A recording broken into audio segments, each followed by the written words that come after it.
Good evening. Welcome to WSBI, your resource for success podcast program, where you get to meet inspiring women-owned businesses from across the country. And now, for your host, Kimberly McLemore.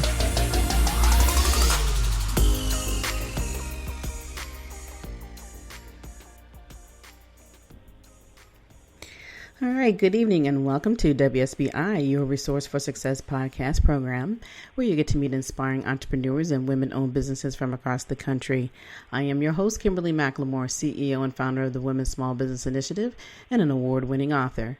Welcome to a special edition of tonight's show. With us, we have Ed Roman. Ed is an award-winning singer, songwriter, performer, and multi-instrumentalist.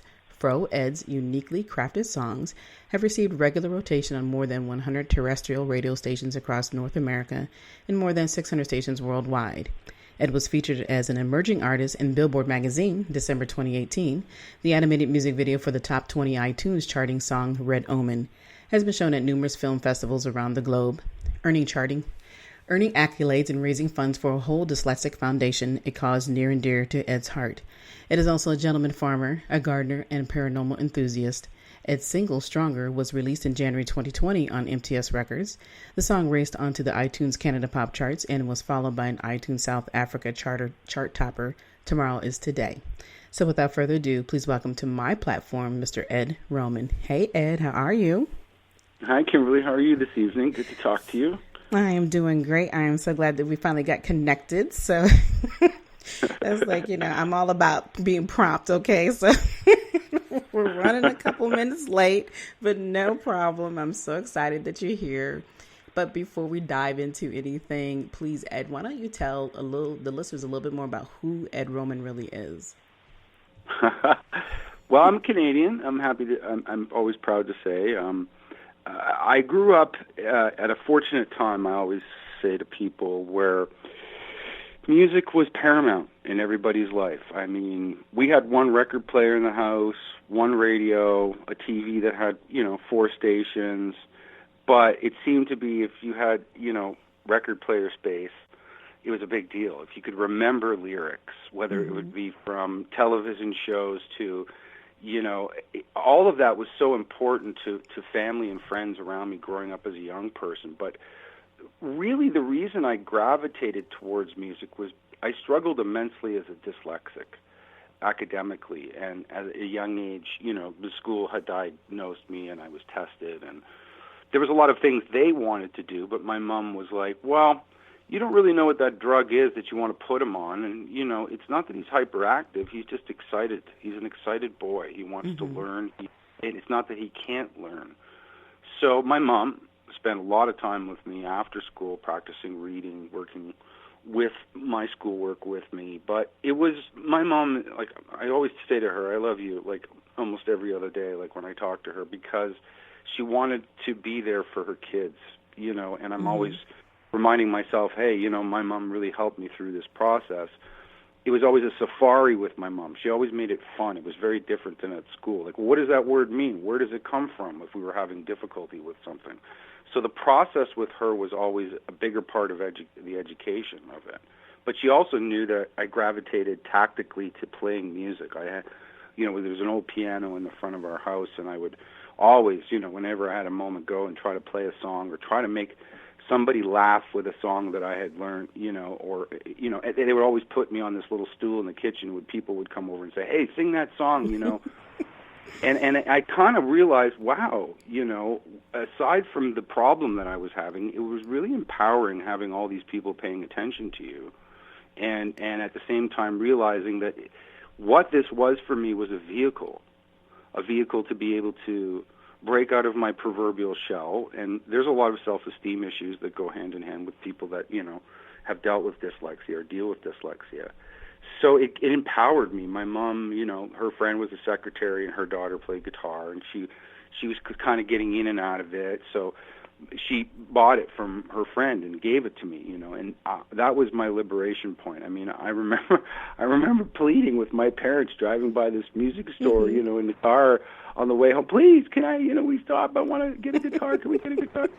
So when that happened, it just changed my life, and that's really why Red Omen and the song that you were mentioning at the beginning of the show has become such an important thing in my life because it has such a bigger than me connectivity to what I do. I mean, I've always wanted to communicate as a musician and connect my artwork with the living environment, but seeing it flourish the way that it does with, like, give it away and more comes back. Mm-hmm. It's been a life-changing moment for me, and it's almost been a real teacher as far as, like, how to approach what I do and why I do it, you know. And the more that I explain of who I am and why I do what I do, that's what actually attracts, you know, people to the craft of what I do. I mean, I'm kind of an open book when it comes to talking about music and life and all sorts of kinds of things. But again, I've been playing music since I was a child. I studied it in college. I studied jazz performance. I played with so many different kinds of bands, everything from classical, jazz, African, rock, funk, folk, you name it. I mean, cover bands for years. I taught music as a result for 24 years, 4 different schools, plus I had my own practice. But I can't not do it. It's like, even the times that it's a last statistic for me and I'm, like, not playing, I'm always thinking about the art form. So as far as what the audience needs to know, I mean, I'm Ed, and music is my life, and I'm not going to stop until, you know, I'm pushing up the daisies. Well, I guess there's no better way than to say that, right? But what I want to do is we're going to break down some of the things that you just talked about in the last 5 or 6 minutes, because it's pretty prevalent, and it's important that, you know, people really understand that there's always a beginning. And the thing that I love that you were talking about, in which most people today don't even know what a record player is. So I was like, wow, okay, I know what that is. All right. But, you know, I mean, I know they're starting to bring them back, but this was what we did, you know, growing up. Music was always a part of the household, and having a record player was like a huge thing in the household. It was a must. Even if you didn't want to watch TV, you always had music. And so when you talked about that as being a part of your family, and then having them, you know, kind of parade you and put you on the stool, and here you were the performer for the evening, and it inspired you because it helped you with the things that you were doing, which I thought was important. You talked about being dyslexic. And the thing that I loved about your mom that you mentioned is the fact that she cared enough to not listen to what the doctor said and say, you know, hey, let's just throw them some pills and he'll be fine. I think that that's a big part of what the problem is our system today, is that everything is, here's a quick fix, instead of learning how to teach children who are dyslexic a different way. They can learn. It's just about learning in a different format. And your mom had the forethought to do that. So when you were going to school, now you still went to regular schooling, correct, during the process of learning? Absolutely. But then half of the day was special class. Okay, so they still considered it special, which is fine, but here you are, and you obviously have outgrown it. You always will be dyslexic, but you still have a way of learning and being able to have the capabilities of doing what you're doing. And you said you've gone through college and all those things. So I think it's just amazing how it just takes one person to think outside the box, per se, instead of following everything that people think that they think that you need. And the doctor's always kind of pushing that, well, you know, it's just the other part of the system, so we're going to go ahead and push this down this road without really trying to understand what are the different ways that you can teach individuals who are dyslexic versus having to be just constantly utilized as, well, here's just another statistic. So I definitely applaud your mom for understanding that you just needed to be taught differently, and here you are. So the love of music. Now, is there anybody else in your family who also plays music or does other instruments or sings? Well, amen to everything you just said before that, because it's true. My mom, and through the schooling system, I mean, this is where I started to realize at my age that when my mom was saying, well, you have a gift because you love it, always pointing out whatever our passions were as young people, they may not have, my mom not have completely understood it, or my dad, but that didn't mean that they didn't understand that I was excited about it. So I was lucky, you know, in that perspective. But sorry, to rephrase your question again, could you, when you were talking about regular academics and things like that, sorry, what were you asking again? Because I was so moved by what you were saying in the other question and what you had said about my mom. Because today I really look at it as a gift. I see what I do and how I do it, and the hindrance of what I had to actually, and you're talking about the song Stronger, that's what actually makes you stronger, is the struggle. Right. Without that struggle inside of what you mentioned, the quick fix, you may not go through those hurdles and changes that you're learning far more from as a result of the process. Mm-hmm. And as a dyslexic, and talking to the dyslexic community and other people, like you were saying, well, you went to college and things like that, so often I've heard that story where it's like, well, once I got to that point in my life where I really figured out what I wanted to do, going to get the data from books and getting information wasn't as frustrating because that passion was driving it. It almost seems like not their problem was alleviated or they didn't. But what I've come to understand is like we were saying before, it's coming at it from a different angle. And as a teacher, I know everybody learns in a different way at a different speed. So ultimately, it's a three-dimensional, tactical, comprehensive environment. This is why so many people that are dyslexic thrive in a three-dimensional environment. You're going to find them in carpentry. You're going to find them in plumbing, electrical people. There's musicians. There's sculptors, dancers. Everybody it's that way of connecting to the information, and I think it's a really healthy thing as far as not just comprehensive, but obtaining the information and holding it for a greater period of time, which then allows cross-pollination of ideas and experiences to occur, and in many ways breeds new ideas. It's the birthing of epiphany. I've had so many people in my life say, well, you do all these different things, but there's times in my life where I feel most strong as a person when I'm able to bring those disciplines together in a way that are, again, bigger than me, that I'm going, wow, this is a really amazing thing. And I didn't think it could all happen because of gardening, music, and a learning disability. You know, you think, and that's the thing. I think that there's too many frameworks of things that we put ourselves up against to say, well, I could never do that or I could never be that. But you shouldn't. Ultimately, you are you. You are a beautiful person, a beautiful entity, and capable of so many different things. It's what is it that you are driven by? Because that's what becomes infectious to the viewer, the listener, the participator.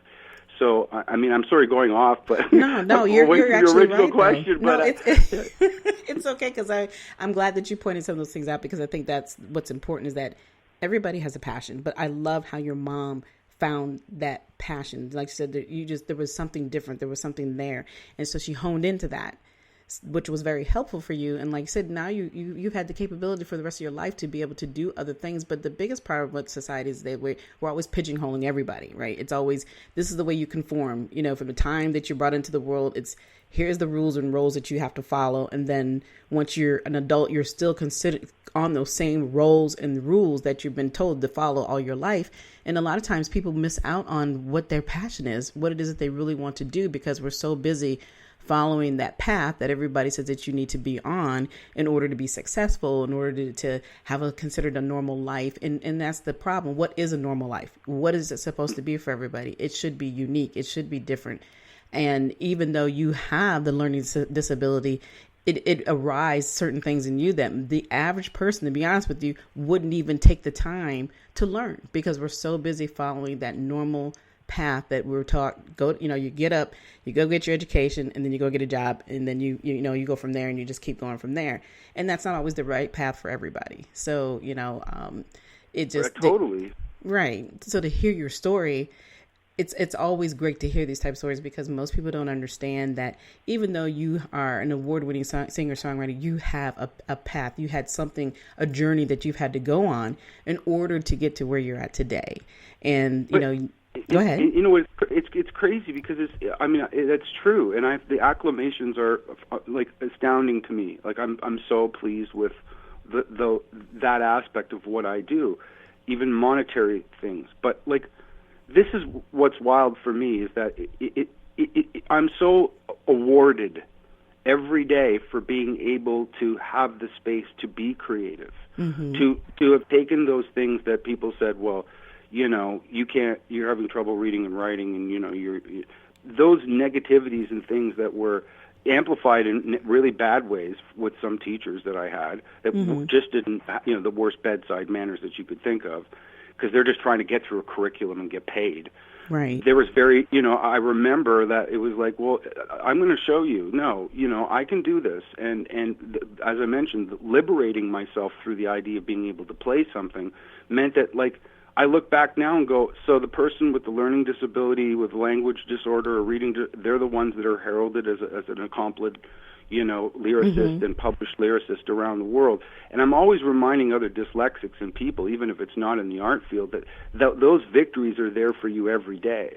I find them in my backyard when I'm gardening, just because I'm tactically responding to those kinds of things. Music does the exact same thing for me. When I pick up an instrument and I'm responding to it, it supplements all of those things for me in that way. My thinking, my endurance, my philosophy, the physical aspect of who I am. It can take a lot of physical effort to play an instrument sometimes. All of those things are a big part of it's like a discipline, a personal discipline. And you're right, putting some sort of moniker or like a framework on saying, well, this is what makes a good person because of what they do. That's not necessarily the right agenda, because as I said, there's so many variances to life and people's experiences that if everything was homogenized, we would never have that cross-pollination of ideas, which births so many amazing new things. I see it in music, even as an anthropologist. I look at it on that level and I go, my gosh, of course. Without all this cross-referencing of so many different things in musical culture, we wouldn't have a lot of the music that we have today. So, and in my garden, with the bees flying around, they're moving from blossom to blossom. Without them, then there's no cross-pollination and no fruit. Right. So who am I to tell the bees what to do? It's the same thing with life. I'm like, and that's the thing with my mom and dad. They were like, we don't care what you do. If it's a shoe salesman or a brain surgeon, we just want you to be passionate about it. That's one of the things I always look back thinking, I feel lucky that even from growing food, I remember my dad pulling turnips out of the ground and holding them like they were golden cherubs or something, because of the pride of the fact that he did it or we did it. That response is not found always in an app or just a windfall of material items. It's substance driven as opposed to just reward driven. Right. And I like what you just, you stated about your dad. I mean, everything's about pride. That's how we were raised too. It's always taking the pride in everything that you do. And I think it's funny how when we look back at 2020, everybody had to get back to the basics. Everybody had to realize that, like you said, an app wasn't always going to be the most important thing, or how fast can you get from point A to point B. You literally were stuck in an environment which was your home, and you had to rethink, you had to pivot, you had to learn how to appreciate everything that was there without having to do all the other things you're used to doing in life. And of course, being out here in the area that I live in, everything is moving 100 miles per hour all the time. So to be able to just sit still and literally be still for a moment and realize and appreciate and learn maybe what your new passion might be, or what it is that you hadn't done, you could actually accomplish. And getting back to the basics, it amazes me how many people didn't even understand what it means to, like you said, just to go in your yard and garden, or to, write a book, or whatever it is you have passion to do, or write a song. That was an opportunity for people to reevaluate everything. So when you talk about passion, when you talk about pride, I'm hoping that with the things that we've gone through in the last year and a half, that more people are learning to understand what real true passion is and what the substance of that really means, versus how many people can you get downloaded, or how many people can I see on, on my social media platforms and all that. Granted, and there's nothing wrong. I mean, it's a part of our marketing. It is what it is, but it's not life. And I think a lot of times people get that twisted because we live in a society of technology, right? So technology is very important to people, but they don't realize technology doesn't make who you are. And so when you hear the stories that we're talking about, what you're talking about, what we've grown up with in our lifetime, for me to be at home every day, it was no big deal. I love it. I'm glad that I can be home, because I do have to travel a lot with the other things that I do.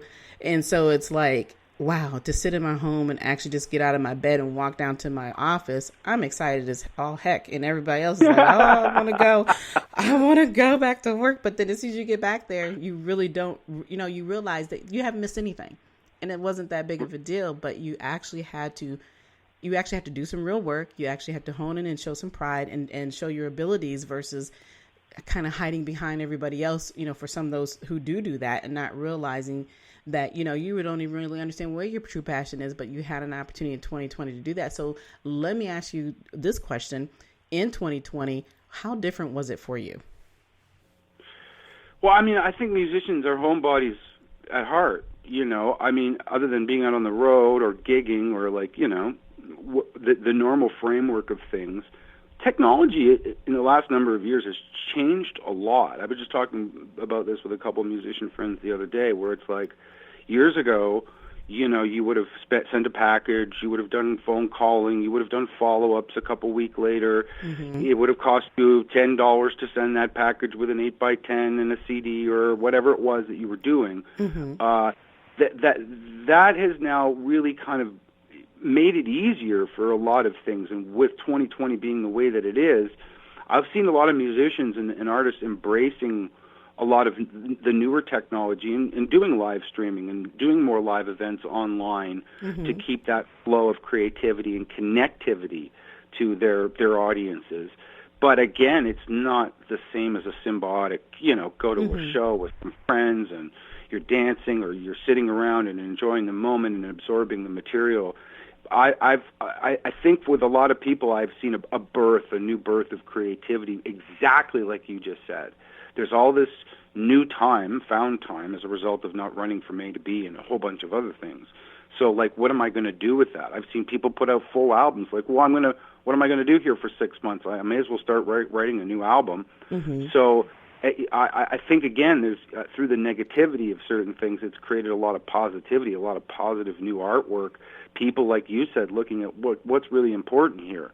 And subject matter is reflective of that in terms of what they're writing about and why they're writing about it. Mm-hmm. But for me personally, I mean, I've got a new record I've been working on, a couple new singles that have come out in the last little while, a new single to come out in the later part of the spring, plus the album, the full album, videos to follow. I mean, I haven't really stopped planning or actively doing what I normally do in that regard. And I guess, like I said, with musicians being homebodies, we kind of have that affordability working in studios or home studios or whatever they may be. So it hasn't really changed that much. Our man producer the other day was laughing. He's like, look, man, I work in my studio 14, 18 hours a day mixing mm-hmm. music for people, mastering. It hasn't changed much for me other than, driving around from, like you were saying. And he's like, so I don't miss it. There hasn't been a huge change in that regard. But financially it has. I mean, live gigs, getting paid for those live gigs, mm-hmm. that's all changed drastically. So you're thinking differently now, licensing, marketing yourself differently. That's, it's been a new road to navigate that way too. Mm-hmm. But I don't want the technology, like you said something very prolific about technology, and it hit me right away. It's like, I want to be able to control technology, not technology to control me. Mm-hmm. And I think that's one of the things when you're saying, it's like, well, it's not life. It's not. I don't want my life is there. It's prevalent on the internet. You can find it everywhere, but at the same time, that's not really who I am.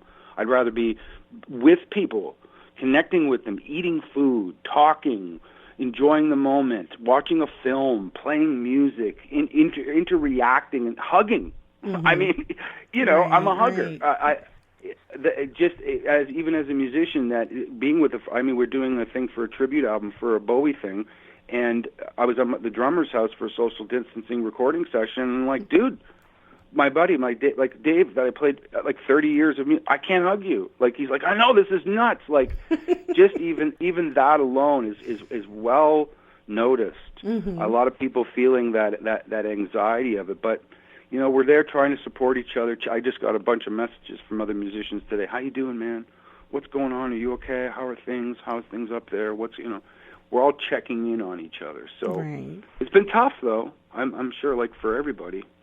Well, yeah, like I said, some of the normalcy is gone, so we've had to, pivot and do other things until everybody feels safe and that we are safe, which is more important because, yes, we definitely want to hug and hold each other, but can't hold each other and hug each other if you're pushing up those daisies, right? That you were talking about earlier. Right. So, right.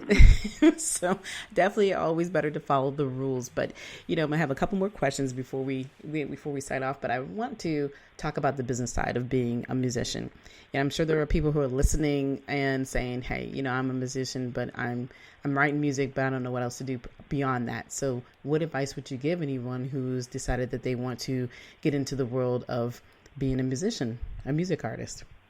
Well, I think diversification is the key. That's what it's always been for me. As I mentioned, I played in so many different kinds of genres of music and for different reasons. And that could be everything from studio work to live work to, bands. That, I think, is a healthy thing. I think that it gives you more options. Like I always say to myself, don't say no. Even some of the more commercial work that's been coming in, because a lot of the artists through our agency just picked up distribution through Sony, so there's some commercial work coming in, and I'm like, well, I wouldn't normally write that kind of tune, or like maybe even navigate that kind of like libretto or topic, but at the same time, I'm going to do it because it's going to push me in a way that I haven't been pushed yet. So I would say don't say no to things, because then you're closing yourself off. That's one of the most important things. And I've learned, as I said, so much in so many different kinds of genres of music that it gives me now that ability in the industry to have holding power. You want somebody on a gig, call Ed Roman. He's a great bass player and singer. Or what, that's where I pride myself on the fact that I have that in what I've developed over many years. And it doesn't happen overnight. Like, don't stop.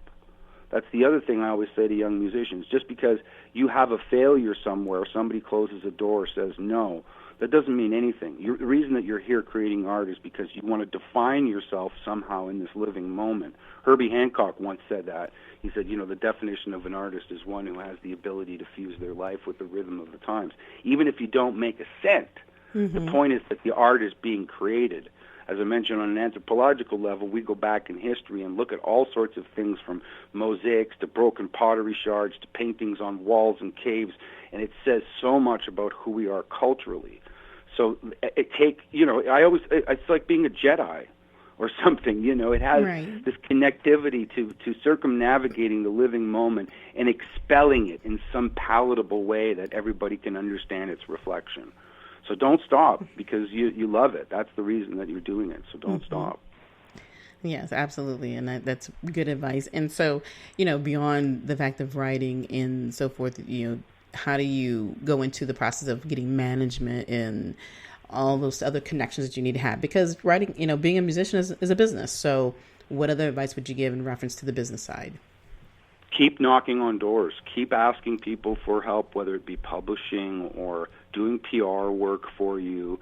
And if people say no, that's okay. And if somebody says yes, take that opportunity, because you never know where that opportunity is going to lead. In my own personal perspective, it was an on and off kind of thing to lead me to where I am today, to go, okay, I could go somewhere else right now, but everything is really functioning well, so I'm not gonna tip the boat in any way, shape, or form. I'm going to stay with and if a new door opens in a way that's I'll take it. Like, that's why I was saying don't say no, but you have to keep working at it every day. I mean, if somebody says, like, when do you sleep between all the things that you do? Well, I mean, sometimes I don't. There's been months where I sleep 3 hours a night because of work that I'm doing and articles I'm writing, and it looks good on the internet. Like, Ed's got a #1 whatever, and these new articles out, and then there's this review, but I'm like going 24/7 sometimes. You can't stop. Like, you can rest on your laurels and enjoy them from time to time and smell the proverbial roses, but don't forget to keep working.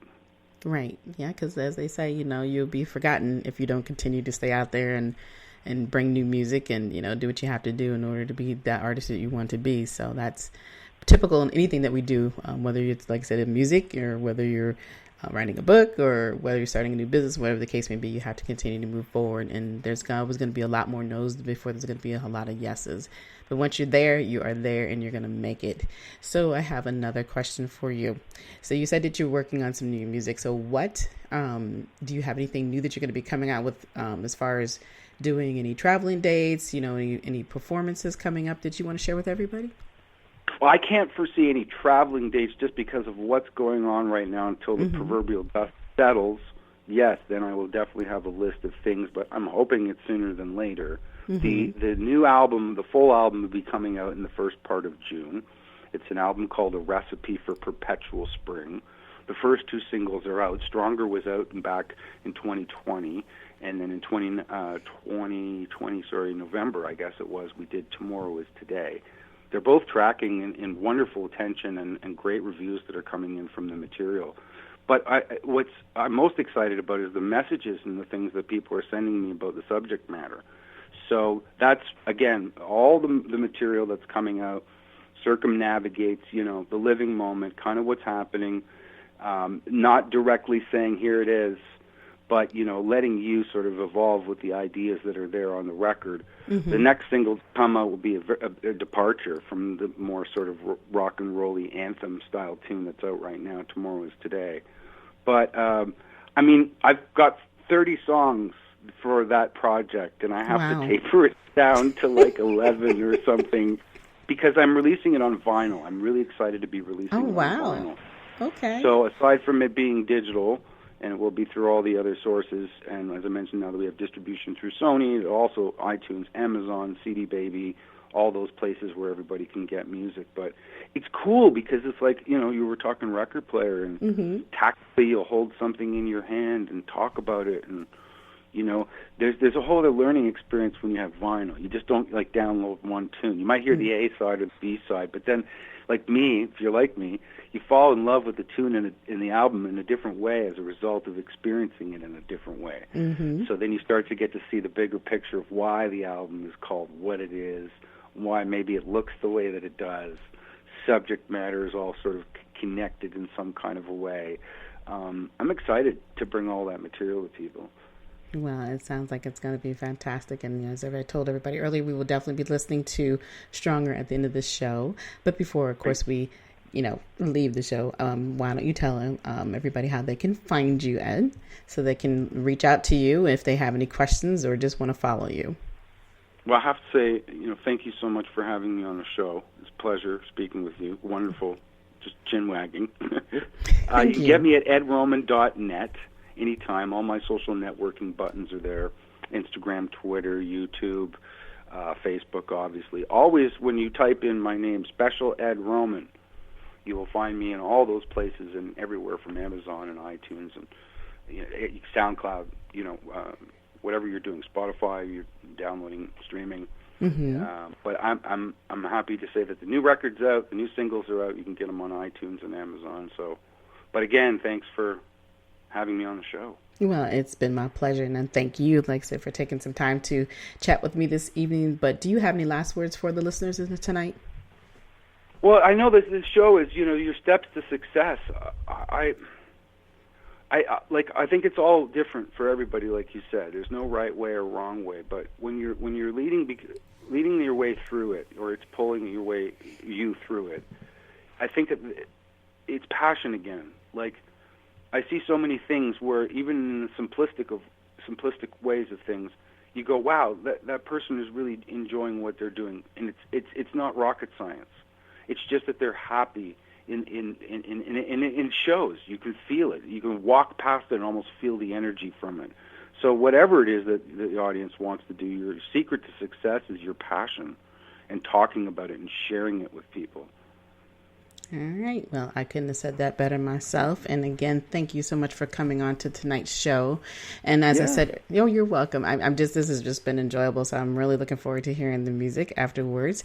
But, as we said earlier, listeners, tonight is about uplifting yourself, understanding what your passion is, and realizing that whatever that passion may be, if you need somebody to help you walk through that, you want somebody just to listen and hear you out, think about that and just reach out. That's all you have to do. If you want to reach out to me directly, you can reach out to me at Kimberly, WSBILC@gmail.com. And let's chat about your goals. Let's chat about that passion so that you can get things started, so that you can move in the direction that you are actually required to do. Because we all have our own path, but a lot of times we take ourselves off of that path because we're so worried about what's in front of us and we don't even know what that is yet. So like I said, if you really truly want to have the conversation, reach out to me anytime and let's talk. And then of course, WSBI is currently doing we're raising $5,000 so that we can have some additional podcast show, maybe do some virtual live Q&A sessions. So please, help us with that so we can provide more resources for success. You can go to www.wsbilc.com. And if you'd like to donate to any of our causes, and of course we do a purple and pink as well for domestic violence and for breast cancer awareness. So 20% of that money will go towards each one of those causes as well in the month of October. But again, I would like to thank you all for listening to us tonight. We'll be back next week with more amazing guests. Be sure to follow us on iHeartRadio or download our mobile app on Google Play or wherever you listen to your podcasts. But until then, you enjoy the rest of your evening and good night.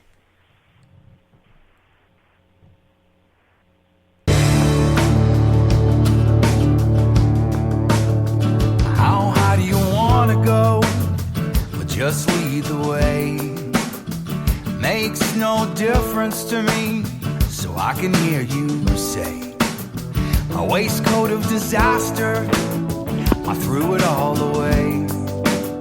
And I'm feeling stronger, you're gonna hear me say, I'm feeling stronger, stronger every day. I'm feeling stronger, stronger every day. Well, I'm melting my pennies down and dusting off my brow. At the Cherry Convention, they can show you how. It's my lucky pine cone, we're gonna talk to Ray. I didn't see that coming, you're gonna hear me